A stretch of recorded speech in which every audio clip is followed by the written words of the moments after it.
Hello everyone, and welcome to Stein Reads, the strangest security tape I've ever seen. I work at a gas station in rural Pennsylvania. It's a boring job, but it's pretty easy and it pays alright. A few weeks ago, this new guy started. I'll call him Jeremy. Jeremy's weird. He's about 25 or 26 and he hardly speaks, but he's got the creepiest laugh I've ever heard. My boss and I have both noticed this, but it's never been a problem, so there's not much we can do about it. Customers have never complained about him, and he's always done his job fairly well.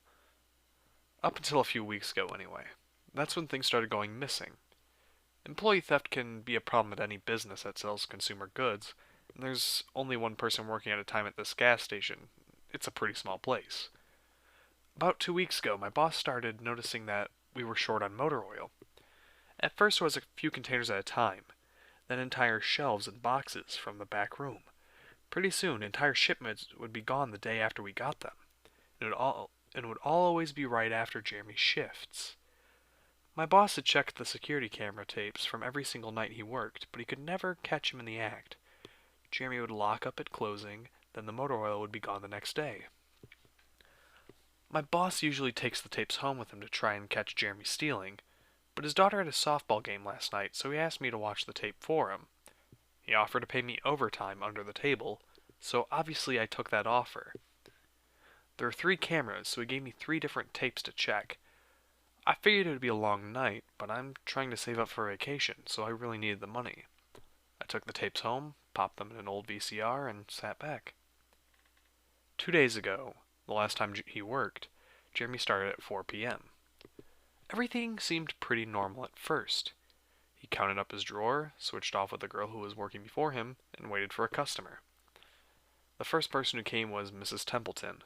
The timestamp on the video read 4:03. A regular. She picked up her cigarettes and a newspaper and paid with a 20. Nothing unusual there. The next customer was some local guy named Ron. He drives his motorcycle, usually comes in every few days. He filled up his tank, got a bag of beef jerky, paid with his credit card, and then left. Next was some guy with a cowboy hat. I've never seen him before, but we get plenty of strangers passing through, just like at any gas station. He got $40 worth of diesel fuel, paid with a $100 bill, and went on his way. I sat back and sighed. The only thing more boring than doing this job is watching someone else do it. My boss's offer was enough to keep me watching, though, so I left the tape on. Everything seemed pretty normal. I had a feeling that if Jeremy was stealing motor oil, he knew that we were suspicious of him by now. I didn't expect him to be dumb enough to let us catch him on tape. Things stayed boring and routine until about 5 o'clock. At 5:03, Mrs. Templeton came back in. She must have forgotten something, but she didn't. She bought the same pack of cigarettes as before and the same newspaper. She paid with another 20. That's odd, I thought, but then again, she's a little absent-minded. I thought Jeremy should have told her she already got her smokes, but it's not against the rules to sell somebody the same thing twice. That's when Ron came in again. He bought another tank of gas. For his motorcycle again, because I later checked the outdoor camera because I thought maybe he had another car he wanted to fill up. And then the same pack of beef jerky. He paid with his credit card again. No big deal, I figured this was just a weird coincidence.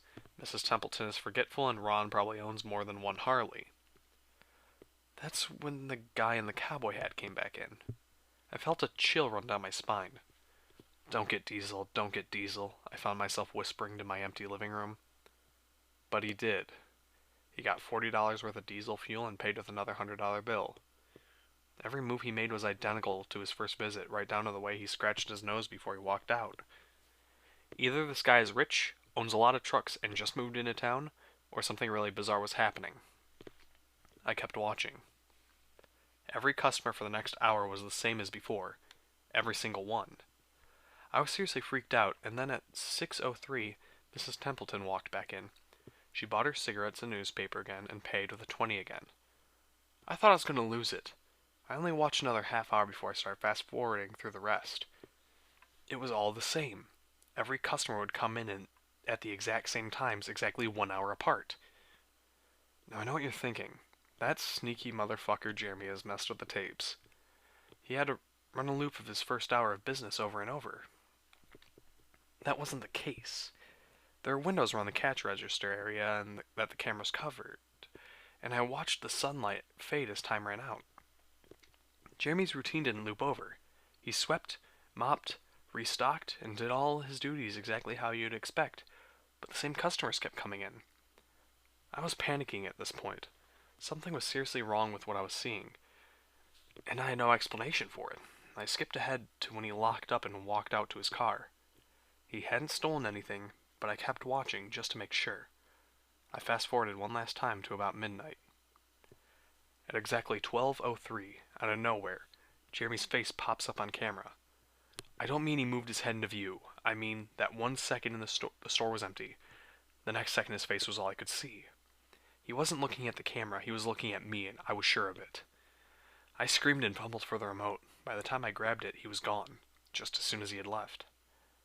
One frame he was there, the next he wasn't. My hands were shaking like crazy, but I popped in another tape. The other indoor camera shows the back area by the cash register, and I'd be able to see how he got up to put his face in the camera like that.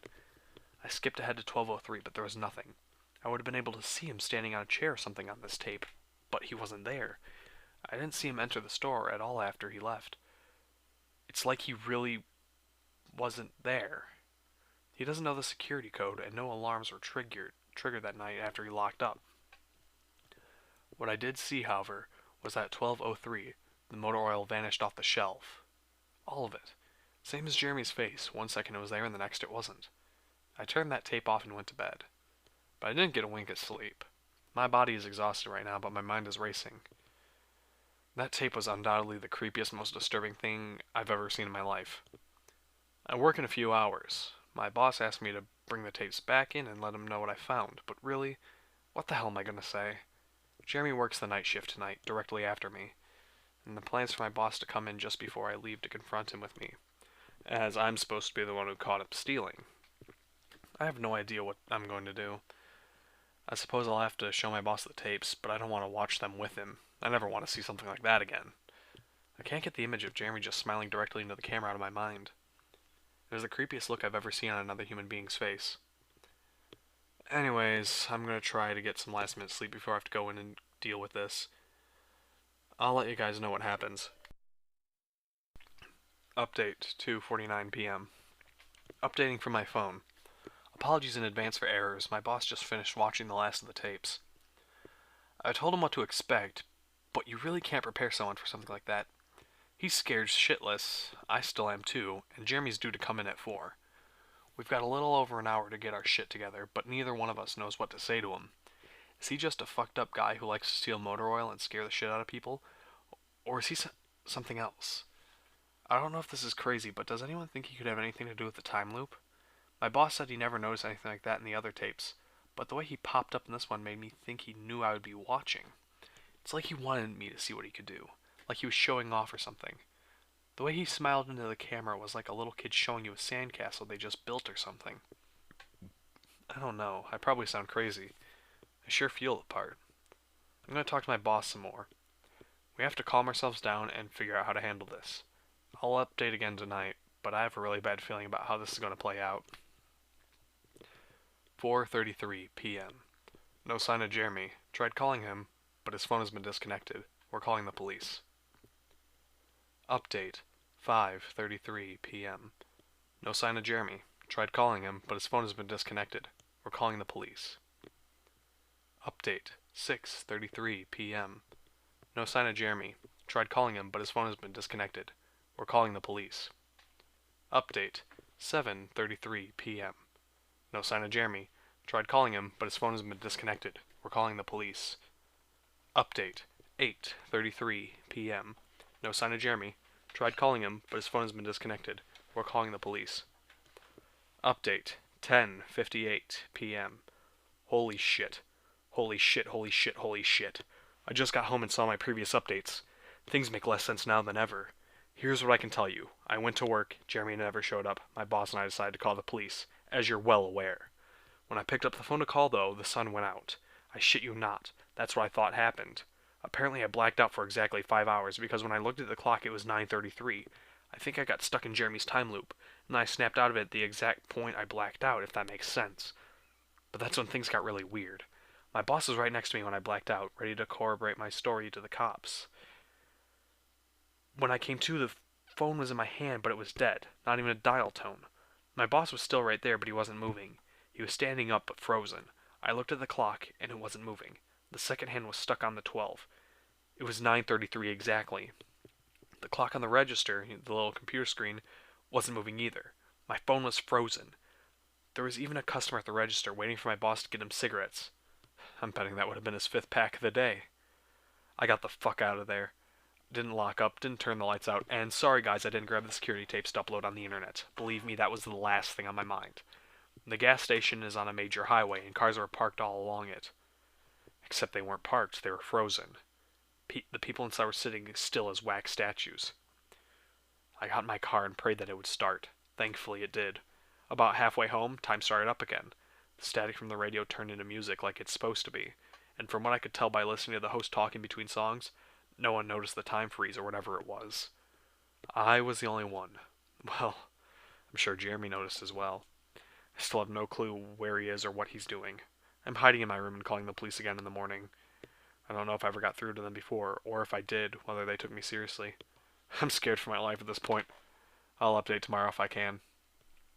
Final update, 10:33 a.m. I finally fell asleep last night around 4. I have no idea how I did it. I guess exhaustion finally got the best of me. This morning I woke up to my phone ringing. It was my boss. He'd been calling me since about 6. He woke up when time turned back on last night and immediately called the cops. They came by to see what was wrong and he told them everything. The police around here are all small-time guys. They were more concerned with the missing motor oil than anything, but my boss figured he would take it as long as he had their attention. They decided to go looking for Jeremy. We keep all our employees' applications on file, and since Jeremy just started working here, his was easy to find. They checked the address on it and headed over to his house. You're not going to believe what they found. The address Jeremy listed on his application was an empty lot. Or at least now it is. There used to be a house there, but it burned down in 1993. Being a small town, almost everyone remembers that fire. A family of 4 used to live there, way back when. Rumor has it they had an estranged son who they never really talked about, but I can't say for sure if that's true. What I can say is true is that after an insurance investigation, the fire was ruled as arson. The entire house was soaked in oil and torched with a Molotov cocktail. The entire family was sleeping when it happened, and none of them survived. They never caught the guy who did it. Rumor has it when they tried to contact the estranged son, no one could find him. Anyway, my boss called and told me all this and I freaked out. Then he asked me to come to the gas station. What are you, crazy? I said, but he assured me that the cops were there with him. Then he dropped a bomb. The FBI were also in town, and they were going to talk to me one way or another, so I might as well come in. It was about 7:15, and I wanted to go back to bed, but I figured I wouldn't be able to sleep much more anyway, so I went down. 4 men in suits greeted me and told me to have a seat. They went over everything 2 or 3 times until they got all the details down. I told them about Jeremy, the security tape, last night at work, everything. Finally, after I finished, one of the agents said, "Oh Christ, we've got another one on our hands." Then they made me sign a bunch of papers saying I wouldn't tell anyone about what happened, so I can't say much more. I might be breaking the law just by posting this. So now I'm home. I'm not sure what to do with myself. That agent's words when I told him the story are going to haunt me for the rest of my life. Anyway, I've got to go. I have some errands to run today, and then I have to go to work to pick up some tapes. My boss and I think this new guy, Jeremy, he's a complete creep, is stealing motor oil, and I have to watch the security footage to see if I can catch him doing it. I have better things to do, but my boss is paying me overtime under the table, and I'm trying to save up for vacation so I could really use the money. It should be pretty simple. The oil always goes missing right after his shifts. I figure I'll just watch the tapes, catch him in the act, and that will be that. And that has been the strangest security tape I've ever seen. If you enjoyed the video, like, comment, subscribe, all that good stuff, and I'll see you next time. Bye-bye.